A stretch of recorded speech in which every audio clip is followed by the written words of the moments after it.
Identify the type of Kennedy's classification. So we have class 3 modification 4, class 3 modification 5, class 2 modification 1 and class 4 modification 5. Maxillary partially edentulous arch. Now there is something that we can definitely rule out over here is option number 4. It says class 4 modification, which is impossible because the posterior most edentulous area determines the classification and Kennedy's class 4 does not have any modifications according to Applegate's rule number 5 and 8. So this we will eliminate and we will talk about the remaining options. Let's see how to go about answering such questions. So Kennedy's classification, just a brief revision: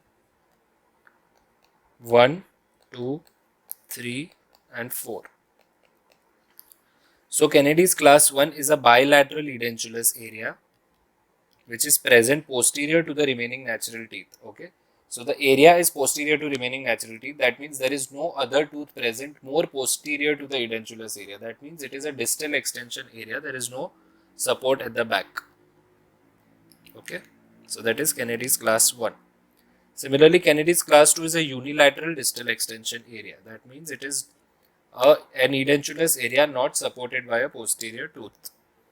Class 3 is a single unilateral edentulous area with anterior teeth and posterior teeth both present. So this is a tooth bound edentulous area. And Kennedy's class 4 is a single bilateral edentulous area which crosses the midline. The edentulous area crosses the midline.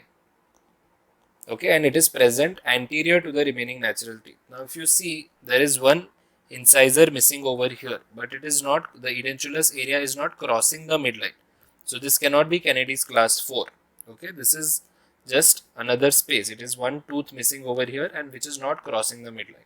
It's not bilateral or crossing the midline. Okay. Now how do you apply Applegate's rule? So Applegate has given 8 rules. We need to apply that to understand the classification. So the rule number 5 says that the posterior most edentulous area determines the classification.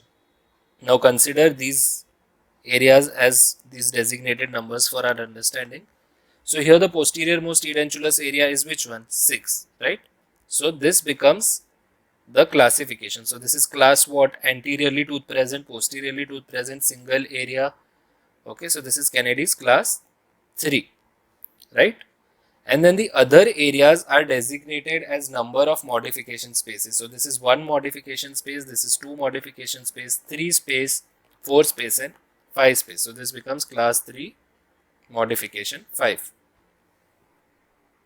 Now a variety or a variation of this question, which I would rather put in a question paper if I am setting, would be to give a clinical scenario saying that if this molar is supposed to be extracted, for example, I would give this image and I would put a clinical question saying that supposing this molar is mutilated and it is indicated for extraction, then what will be the classification? So here, because 7 is present and it is to be replaced, it has to be considered in the classification. Okay, so this becomes a distal extension, Kennedy's class 2, and then the modification spaces will remain same. On the other hand, if you maybe ask that, any other tooth, suppose this tooth is to be extracted. So if this tooth is extracted, this becomes one common modification space. You don't have to count the number of teeth that are missing. You have to count the spaces that are created. So such kind of variations can be expected in Kennedy's classification. So our answer for the given question is class 3 modification 5, which is option number 2 here, class 3 modification 5.